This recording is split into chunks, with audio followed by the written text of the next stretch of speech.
எல்லாருக்கும் வணக்கம். போன வீடியோவில் வந்து நம்ம பைத்தானில் எப்படி ஸ்ட்ரிங்ஸை யூஸ் பண்ணுறது அப்படின்றத பற்றி பார்த்தோம் இல்லையா?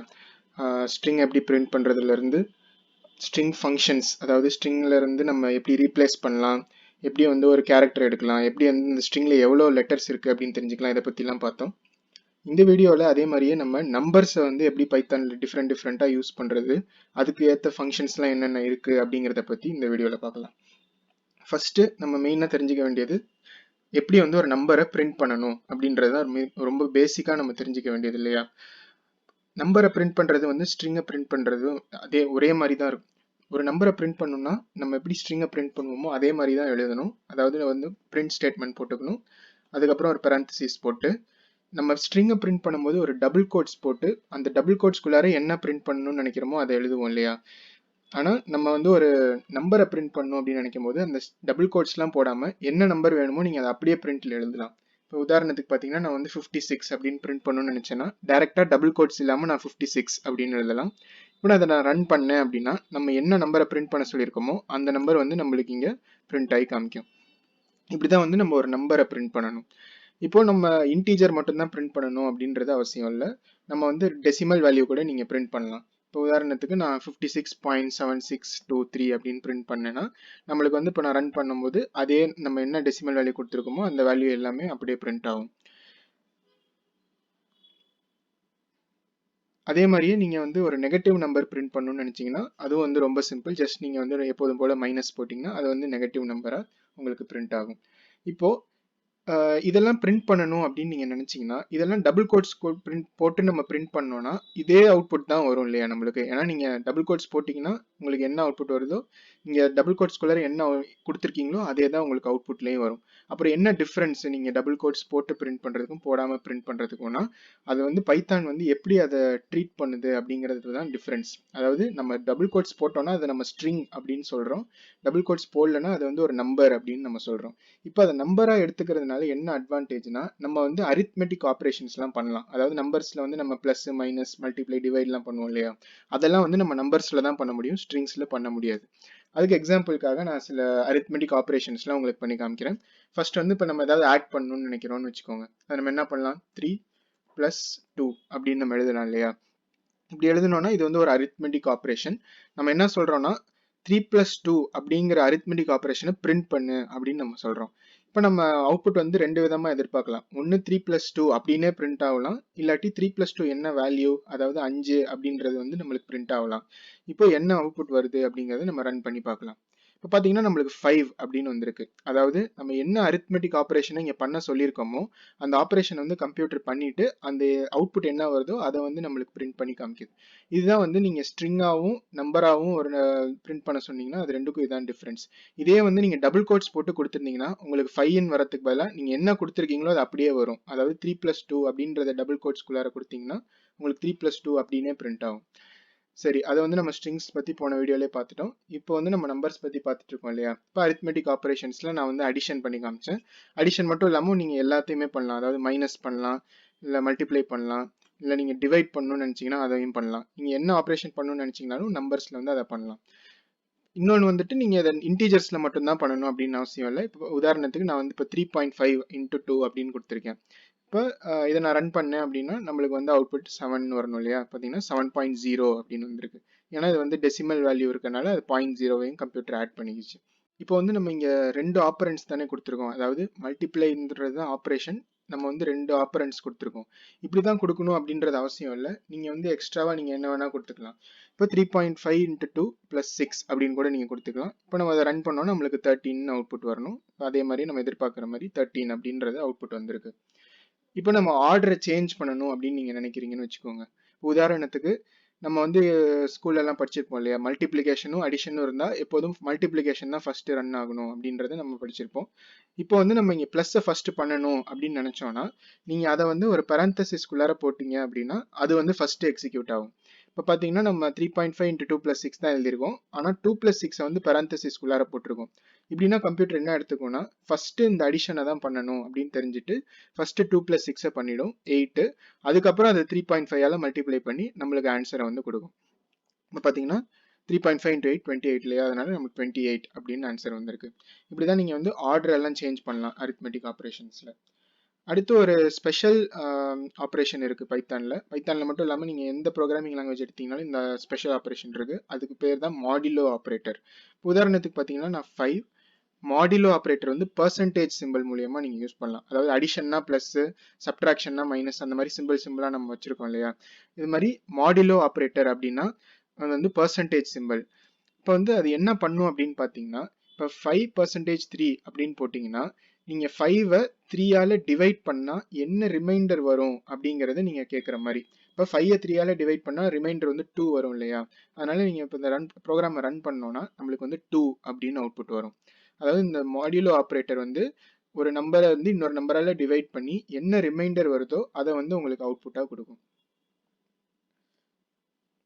அடுத்து நம்ம வந்து போன வீடியோவில் ஸ்ட்ரிங்ஸ் பற்றி பார்த்த மாதிரியே நீங்கள் வந்து ஒரு நம்பரையும் வேரியபிளில் ஸ்டோர் பண்ணலாம்.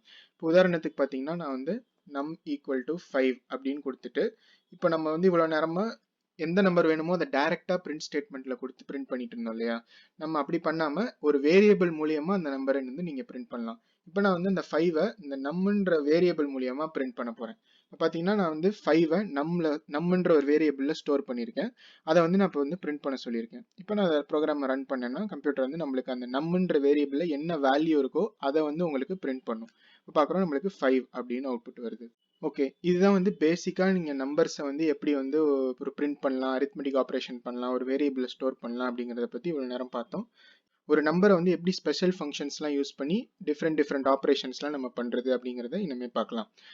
ஃபர்ஸ்ட் நம்ம பார்க்க போகிற ஃபங்க்ஷன் என்னன்னா ஸ்ட்ரிங் கன்வர்ஷன் ஃபங்க்ஷன். அதை பற்றி பார்க்க போகிறோம். அதாவது இப்போ வந்து ஒரு நம்பர் இருக்கு, அந்த வேரியபிள் அந்த நம்பரை ஸ்டோர் பண்ணியிருக்க வேரியபிளை நீங்கள் ஸ்ட்ரிங்காக மாற்றணும் அப்படின்னு நினச்சிங்கன்னா அதுக்கு நீங்கள் என்ன பண்ணலான்னா str அப்படின்னு எழுதி அந்த வேரியபிளை வந்து parenthesisக்குள்ளார நீங்கள் கொடுக்கலாம். இப்போ பார்த்தீங்கன்னா நம்ம என்ன சொல்லியிருக்கோம்னா இந்த நம்பர் அப்படின்ற வேரியபிளை ஸ்ட்ரிங்காக மாற்றி எனக்கு பிரிண்ட் பண்ணு அப்படின்னு நம்ம சொல்லியிருக்கோம். இப்போ நான் அந்த ப்ரோக்ராமை ரன் பண்ணேன்னா நம்மளுக்கு எந்த டிஃப்ரென்ஸுமே வராது. ஏன்னா அந்த ஸ்ட்ரிங் வந்து 5 தானே, அதனால 5 தான் அப்படியே தான் பிரிண்ட் ஆகும். இப்போ என்ன டிஃப்ரென்ஸ் அப்படின்னு பார்த்தீங்கன்னா, நம்ம ஸ்ட்ரிங் போன வீடியோவில் பார்த்த மாதிரி 2 ஸ்ட்ரிங்கை வந்து நீங்கள் ஆட் பண்ணலாம் இல்லையா. 2 ஸ்ட்ரிங்கை ஆட் பண்ணும்போது இப்போ உதாரணத்துக்கு நான் இந்த ஸ்ட்ரிங்க்கு அப்புறம் ஒரு டபுள் கோட்ஸ் போட்டுட்டு அதில் வந்து நான் ஏதாவது ஒரு ஸ்ட்ரிங் எழுதலாம். இஸ் கிரேட்டர் தேன் 3 அப்படின்னு நான் எழுதுறேன்னு வச்சுக்கோங்க. இப்போ நான் அந்த ப்ரோக்ராமை ரன் பண்ணேன்னா இது வந்து கரெக்டாக எக்ஸிக்யூட் ஆகி இந்த 2 ஸ்ட்ரிங்கையும் கம்ப்யூட்டர் கம்பைன் பண்ணி நம்மளுக்கு வந்து அவுட்புட்டில் காமிக்கும். இப்போ பார்த்தீங்கன்னா 5 is greater than 3 அப்படின்னு பிரிண்ட் ஆயிருக்கு. நம்ம இங்கே str of num அப்படின்னு கொடுத்துருக்கோம் இல்லையா, அதனால என்ன பண்ணுதுன்னா கம்ப்யூட்டர் இந்த num அப்படிங்கிற நம்பரை அதை வந்து ஸ்ட்ரிங்காக கன்வெர்ட் பண்ணி இந்த ஸ்ட்ரிங்கோட ஆட் பண்ணி நம்மளுக்கு பிரிண்ட் பண்ணுது. இது நம்ம கொடுக்காம இந்த பிரிண்ட் ஸ்டேட்மெண்ட் கொடுத்தோம்னு வச்சுக்கோங்க. இப்போ நம்ம வந்து இதை ஸ்ட்ரிங்காக கன்வெர்ட் பண்ண சொல்லாமல் நம்ம டேரெக்டாக இப்படி கொடுத்தோம்னா இந்த நம் அப்படிங்கிற வேரியபிள் வந்து ஒரு நம்பரை தானே ஸ்டோர் பண்ணுது, அது வந்து ஒரு ஸ்ட்ரிங் கிடையாது. அதனால இந்த ப்ரோக்ராம் நீங்கள் ரன் பண்ணிங்கன்னா உங்களுக்கு வந்து எரர் வரும். அது ஏன்னு பார்த்தீங்கன்னா என்ன எரர் வருதுன்னு பார்த்தீங்கன்னா type error unsupported operand for plus int and str அப்படின்னு சொல்லுது. இது ஏன்னா நீங்கள் லெஃப்ட்டில் வந்து ஒரு நம்பரையும் ரைட் சைடில் ஒரு ஸ்ட்ரிங்கையும் கொடுத்து அதை ஆட் பண்ண சொன்னீங்கன்னா கம்ப்யூட்டருக்கு அது எப்படி பண்ணணும்னு தெரியாது. ஒன்று ரெண்டுமே நம்பராக இருந்துச்சுன்னா அது வந்து 2 நம்பரையும் ஆட் பண்ணி உங்களுக்கு அவுட்புட் கொடுக்கும். ரெண்டுமே ஸ்ட்ரிங்காக இருந்துச்சுன்னா அந்த ஸ்ட்ரிங்கை அப்படியே கம்பைன் பண்ணி உங்களுக்கு அவுட்புட் கொடுக்கும். இப்போ நீங்கள் ஒரு சைடில் நம்பரும் இன்னொரு சைடில் ஸ்ட்ரிங்கும் கொடுத்துருக்கனால அது வந்து என்ன பண்ணுறதுன்னு தெரியாமல் உங்களுக்கு வந்து எரர் கொடுக்குது. அதுக்காக தான் நம்ம வந்து இந்த str ஃபங்க்ஷனை யூஸ் பண்ணுவோம் ஒரு நம்பரை வந்து ஸ்ட்ரிங்காக கன்வெர்ட் பண்ணுறதுக்கு. ஓகே, அடுத்து நம்ம பார்க்க போகிறது என்னன்னா, இப்போ வந்து ஒரு நம்பர் வந்து நெகட்டிவாக இருக்குது அப்படின்னு வச்சுக்கோங்க. இப்போ வந்து -5 இருக்கு. நீங்கள் வந்து நம்ம நார்மலாக ஸ்கூல்லலாம் பண்ணுவோம் இல்லையா, எந்த நெகட்டிவான நம்பரையும் அப்படியே பாசிட்டிவாக மாற்றணும் அப்படின்னு நீங்கள் நினச்சிங்கன்னா அப்சல்யூட் ஃபங்க்ஷன் அப்படின்னு ஒன்று யூஸ் பண்ணுவோம். அதே வந்து நம்ம பைத்தான்லேயும் நம்மளுக்கு ப்ரொவைட் பண்ணியிருக்காங்க. அது வந்து ஏபிஎஸ் அப்படின்றது வந்து அந்த பைத்தானில் இருக்க ஃபங்க்ஷன் நேம். இப்போ ஏபிஎஸ்ன்னு போட்டு அந்த நம்பரை ஸ்டோர் ஆயிருக்க வேரியபிளை உள்ள கொடுத்தீங்கன்னா அந்த நம்பர் என்ன இருந்தாலும் அதை வந்து பாசிட்டிவாக உங்களுக்கு ரிட்டர்ன் ஆகும். அதாவது 5 இருந்துச்சுன்னா 5 வரும், -5 நம்ம இங்கே கொடுத்துருக்கோம். ஆனால் அது அப்சல்யூட் ஃபங்க்ஷனில் பாஸ் பண்ணியிருக்கனால அது வந்து நம்மளுக்கு 5னே அவுட்புட் வரும். இப்போ பார்த்தீங்கன்னா நம்மளுக்கு -5 நம்பர் இருந்தாலும் அது அப்சல்யூட் ஃபங்க்ஷன்றதுனால அந்த நெகட்டிவ் ரிமூவ் பண்ணிட்டு நம்மளுக்கு வந்து அப்படியே 5 அப்படின்னு கொடுத்துருக்கு. இதுதான் வந்து அப்சல்யூட் ஃபங்க்ஷன். அடுத்து நம்ம என்ன ஃபங்க்ஷன் பார்க்க போறோம்னா பவர் ஃபங்க்ஷன். பவர் ஃபங்க்ஷனில் வந்து என்ன பண்ணலாம் அப்படின்னா ஒரு நம்பரை இன்னொரு நம்பரால் ரைஸ் பண்ணலாம். அதாவது 2 to the power of 3, 3 to the power of 5 அந்த மாதிரிலாம் பண்ணணும்னு நினச்சிங்கன்னா அதுக்கு வந்து நீங்கள் பவர் ஃபங்க்ஷன் யூஸ் பண்ணலாம். இப்போது பவர் ஃபங்க்ஷனில் வந்து 2 நம்பர் கொடுக்கணும் நம்ம. ஒன்று வந்து நீங்கள் எந்த நம்பரை வந்து இன்னொரு நம்பரால் ரைஸ் பண்ணணும்னு நினைக்கிறீங்களோ அந்த நம்பரை ஃபர்ஸ்ட்லையும், அடுத்து என்ன பவர் வேணுமோ அந்த பவரை வந்து ரெண்டாவது நம்பராகவும் கொடுக்கணும். இப்போ நீங்கள் 2 to the power of 3 அப்படிங்கிற வேல்யூவை வந்து பிரிண்ட் பண்ணணும்னு நினைக்கிறீங்கன்னு வச்சுக்கோங்க. அதை வந்து இந்த பவர் ஃபங்க்ஷன் வச்சு எப்படி பண்ணணும்னா, பவர் அப்படின்றத எழுதி பரந்தசிஸ் போட்டு உள்ளார 2,3 அப்படின்னு கொடுக்கணும். இப்படின்னா என்ன அர்த்தம்னா, இந்த நம்பரை, இந்த 2 அப்படின்ற நம்பரை இந்த ரெண்டாவதா கொடுத்துருக்க நம்பரால ரைஸ் பண்ணி அந்த அவுட்புட்டை எனக்கு பிரிண்ட் பண்ணு அப்படின்னு நீங்க கேட்குறீங்க. இப்போ அது வருதா இல்லையா அப்படிங்கிறத பிரிண்ட் பண்ணி பார்க்கலாம். இப்போ நான் அந்த ப்ரோக்ராமை ரன் பண்றேன். 2 to the power of 3 என்னது 8 இல்லையா, அது வந்து நம்மளுக்கு இங்கே கரெக்டாக அவுட்புட் வருது. இதுதான் வந்து பவர் ஃபங்க்ஷன். இதுலேயும் வந்து நீங்கள் நான் முன்னாடியே சொன்ன மாதிரி நம்பர்ஸ் யூஸ் பண்ணுறதுனால நீங்கள் டேரெக்டாக இன்டீஜர்ஸ் தான் யூஸ் பண்ணணும்னு அவசியம் இல்லை. நீங்கள் டெசிமல் வேல்யூ யூஸ் பண்ணலாம், நெகட்டிவ் வேல்யூ யூஸ் பண்ணலாம், நீங்கள் எப்படி வேணால் இந்த பவர் ஃபங்க்ஷன்ஸை யூஸ் பண்ணலாம். அடுத்து பார்த்தீங்கன்னா நம்மளுக்கு மேக்ஸ் அண்ட் மின் ஃபங்க்ஷன்ஸ் இருக்கு. அதாவது நீங்கள் 2 நம்பர் கொடுத்தீங்கன்னா இந்த 2 நம்பர்ல எது மேக்ஸிமம் எது மினிமம் அப்படிங்கிறத வந்து நீங்கள் கம்ப்யூட்டர் கிட்ட கேட்கலாம். இப்போ நான் அந்த பவர்ன்ற ஃபங்க்ஷன் வந்து மேக்ஸ் அப்படின்னு நான் மாற்றி இந்த ப்ரோக்ராம் ரன் பண்ணேன்னா இப்போ 2, 3ன்னு பாஸ் பண்ணியிருக்கோம் இல்லையா, அதனால என்ன அவுட்புட் வருது, நம்மளுக்கு 3 அப்படின்னு அவுட்புட் வருது. ஏன்னா 2,3ல 3 தான் மேக்ஸிமம் நம்பர். இப்போ அதே வந்து நான் மின் அப்படின்னு மாற்றி கொடுத்தேன் அப்படின்னா, இப்போ நான் அந்த ப்ரோக்ராம் ரன் பண்ணோன்னே 2,3ல 2 தான் மினிமம் இல்லையா, அதனால நம்மளுக்கு வந்து 2 அப்படின்னு அவுட்புட் வந்திருக்கு. அடுத்து நம்ம பார்க்க போகிற ஃபங்க்ஷன் வந்து ரவுண்ட் ஃபங்க்ஷன். இப்போ ரவுண்ட் பண்ணும்போது என்ன ஆகும், நம்ம வந்து ஏதாவது ஒரு டெசிமல் வேல்யூவை கொடுத்தோம்னு வச்சுக்கோங்க. இப்போ 3.6 அப்படின்னு கொடுத்துருக்கோம்னா இந்த வேல்யூவை நம்ம வந்து ரவுண்ட் பண்ணுறோம். இப்போ இந்த வேல்யூ ரவுண்ட் பண்ணால் என்ன வரும், 3.6ங்கிறதுனால 3.5க்கு மேலே இருக்கு இல்லையா, அதனால அது வந்து 4ன்னு வரும். அதுவே 3.5க்கு கீழே கொடுத்தீங்கன்னா உங்களுக்கு வந்து 3ன்னு அவுட்புட் வரும். இப்போ நான் 3.4ன்னு கொடுத்து இதை நான் ரவுண்ட் பண்ணுறேன்னா நம்மளுக்கு வந்து ரவுண்ட் டவுன் ஆகி 3 வரும். அதுதான் வந்து ரவுண்ட் ஃபங்க்ஷன். இப்போ நம்ம வந்து 4-5 மெத்தட்ஸ் பற்றி பார்த்துருக்கோம். அதாவது ரவுண்ட், ஆப்சல்யூட், பவர், இந்த மாதிரி டிஃப்ரெண்ட் ஃபங்க்ஷன்ஸ் பற்றி நம்ம பார்த்தோம். இது மட்டும் இல்லாமல் பைத்தானில் இதை விட நிறைய ஃபங்க்ஷன் நம்மளுக்கு ப்ரொவைட் பண்ணியிருக்காங்க. அதாவது நீங்கள் வந்து ஒரு ஸ்கொயர் ரூட் எடுக்கணும் ஒரு நம்பருக்கு, அந்த மாதிரிலாம் நீங்கள் எக்ஸ்ட்ராவாக ஒரு நம்பர்ஸ் வச்சு ஏதாவது பண்ணணும்னு நினச்சிங்கன்னா அதையும் வந்து நம்மளுக்கு பைத்தானில் ஈஸியாக கொடுத்துருக்காங்க. ஆனால் அதெல்லாம் நம்ம டைரெக்டாக யூஸ் பண்ண முடியாது. அதெல்லாம் யூஸ் பண்ணணும்னா எக்ஸ்ட்ராவாக நம்ம சில கோடெல்லாம் இன்க்ளூட் பண்ணணும் நம்ம ப்ரோக்ராமில். அதை எப்படி பண்ணணும்னா அதுக்கு தான் வந்து நம்மளுக்கு இம்போர்ட் ஸ்டேட்மெண்ட்ஸ் கொடுத்துருக்காங்க. அதாவது ஏற்கனவே சில பேர் வந்து இந்த ஸ்கொயர் ரூட்லாம் எப்படி எடுக்கிறது அந்த மாதிரி கோடெல்லாம் வந்து எழுதியிருக்காங்க. அதை நம்ம யூஸ் பண்ணணும்னு நினைக்கிறோம். அதை வந்து நம்ம யூஸ் பண்ண போகிறோம் அப்படிங்கிறத கம்ப்யூட்டருக்கு ஃபர்ஸ்ட் தெரியப்படுத்தணும்.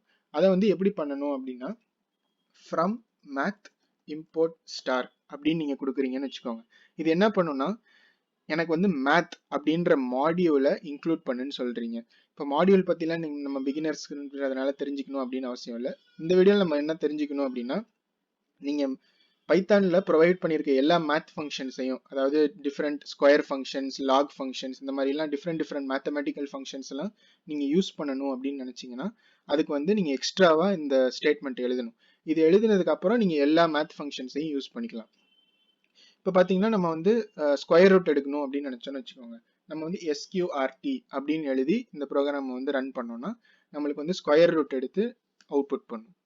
இன்னும் எக்ஸ்ட்ராவாக 2 ஃபங்க்ஷன் பார்க்கணும் அப்படின்னு நினச்சிங்கன்னா நீங்கள் floor and seal function use பண்ணலாம். ஃப்ளோர் ஃபங்க்ஷன்னா நீங்கள் முன்னாடி படிச்சிருக்கலாம். ஃப்ளோர் ஃபங்க்ஷன்னா நம்மளுக்கு ரவுண்ட் டவுன் பண்ணி வேல்யூ கொடுக்கும். இப்போ நான் அதை ரன் பண்ணேன் அப்படின்னா 3.4 வந்து ரவுண்ட் டவுன் பண்ணி 3 கொடுக்கும். ஆனால் ஃப்ளோர் ஃபங்க்ஷனும் ரவுண்ட் ஃபங்க்ஷனும் என்ன டிஃப்ரென்ஸ்னு பார்த்தீங்கன்னா, நீங்கள் 3.5க்கு மேலே கொடுத்தாலும் அது வந்து ரவுண்ட் டவுன் தான் பண்ணும். 3.9 இருந்தாலும் அது வந்து உங்களுக்கு 3 தான் கொடுக்கும். அதே மாதிரியே சீல் அப்படின்னு ஒரு ஃபங்க்ஷன் இருக்கு. இந்த ஃபங்க்ஷன் என்ன பண்ணுன்னா எப்போதுமே ரவுண்ட் அப் பண்ணும். இப்போ 3.9ன்னு கொடுத்துருக்கீங்க, அதை வந்து சீல் ஃபங்க்ஷன் என்ன பண்ணுன்னா 4ஆக மாற்றிடும். ஆனால் இது வந்து 3.1ன்னு நீங்கள் கொடுத்துருந்தீங்கன்னா கூட அது வந்து 4 தான் ஆகும். ஏன்னா இது எப்போதுமே ரவுண்ட் அப் தான் பண்ணும். ஸோ இந்த மாதிரி டிஃப்ரெண்ட் ஃபங்க்ஷன்ஸ்லாம் நம்மளுக்கு பைத்தானில் ஏற்கனவே அவங்களே ப்ரொவைட் பண்ணியிருக்காங்க.